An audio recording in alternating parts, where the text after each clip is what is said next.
Dagon sa Huyuhoy is what made the longest revolt in the Philippines take place in Bohol, outliving the real-life hero of the Boholano named Daguhoy. Dagon is what inspires the Boholanos to carry the symbol of coming together, working together, supporting each other, loving one another, and making a safer Bohol possible. An island province ready for development and uplift the lives of its people. This is the basic framework upon which the structure of the Joint Task Force Dagon is founded. Task Force Dagon is a very important component of the provincial government of Bohol's Peace and Order Council. Task Force Dagon is a strategy by which interagency coordination, public, private, and different groups combined can work together in order to contribute individual shares of their respective agencies and units to the collective responsibility of peacekeeping in the entire province. The creation of Joint Task Force Dagon was created through Executive Order No. 1, Series of 2016 as amended by Executive Order No. 2. Any motion for approval of the minute?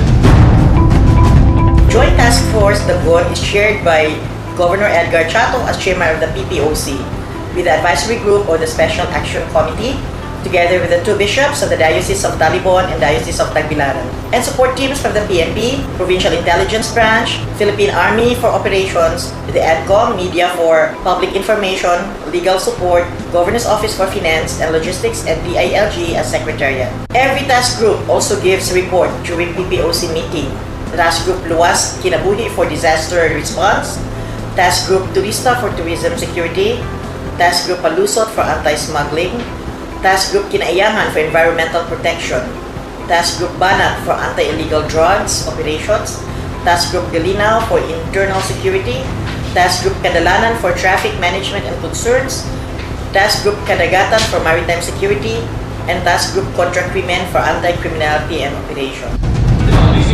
The task force serves as an effective community-based crime prevention and monitoring and coordinating mechanism in eliminating all forms of criminalities and illegal activities in Bohol through a strong collaboration and coordination among national, local government interagency members and private sector groups in the conduct of joint security.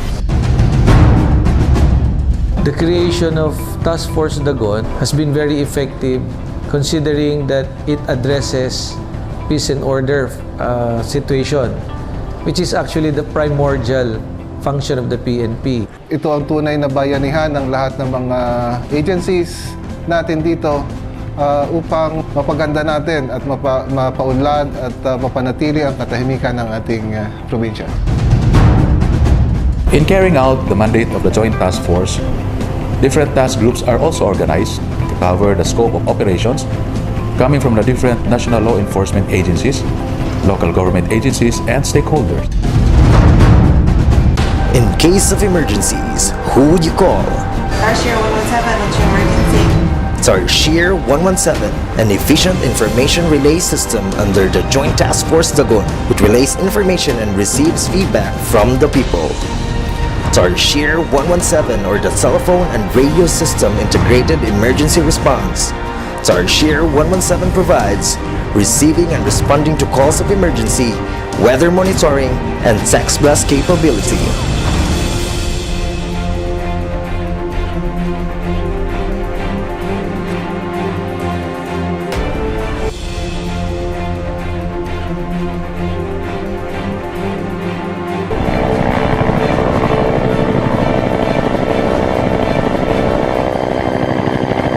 Wala sa bokabularyo ng mga tao rito ang terorismo hanggang kaninang umaga. Pasado alas 5 ng madaling araw, inatake ng 47th Infantry Battalion at Philippine National Police ang maliit na sitio ng Ilaya sa bayan ng Inabanga.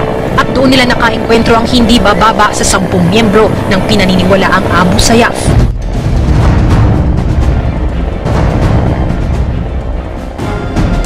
Through the Purok system, the people in the Purok reported the information about the armed men sighted in Napo River in Inabanga, Bohol.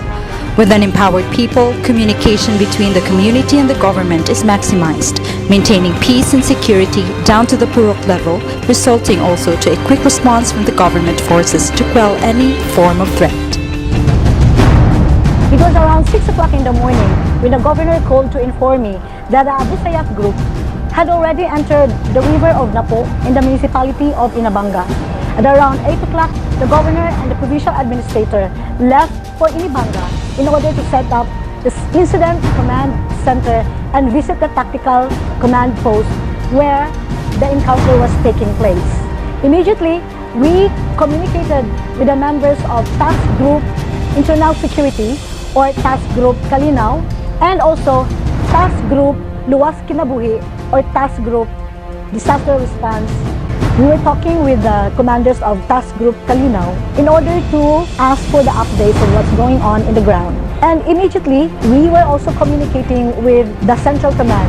And when the decision came to use Air Force in the encounter site, we called on our Purok leaders to make sure that the community people are safe and put to secure places away from the encounter site. And then, we coordinated with the member agencies of Task Group Luwas Kinabuhi in order to respond to the needs of the people who were taken to safety in the barangay halls, in the schools, and attend to their needs. The Tarsier 117 under Task Group Luwas Kinabuhi set up the Incident Command Center in the municipality of Inabanga. And immediately, the members of the command center convened and presided by the chairman of the Provincial Peace and Order Council, who is also the chairman of the Joint Task Force Dagon. And within the task group Luwas Kinabuhi, we immediately mobilized the humanitarian response structure. So we mobilized the food cluster, the health cluster, the camp management cluster to provide for the food, water, and the health needs of the people who are put to safety in the camps. And 2 days after, we also mobilized the mental health cluster or the health cluster to address to the psychosocial needs of the people in the community. Especially that we were encouraging the people to go back to their respective houses in the different puroks to be able to provide the needed human intelligence to the military and the police who were trying to find where the Abu Sayyaf members have fled. The Tarsier 117 provided the necessary information and monitored the movement of the people and the progress of the chase of the Abu Sayyaf members. Tuluyan nang naubos ang mga Abu Sayyaf na nasa Bohol matapos mapatay ang dalawang natitirang miyembro nito roon.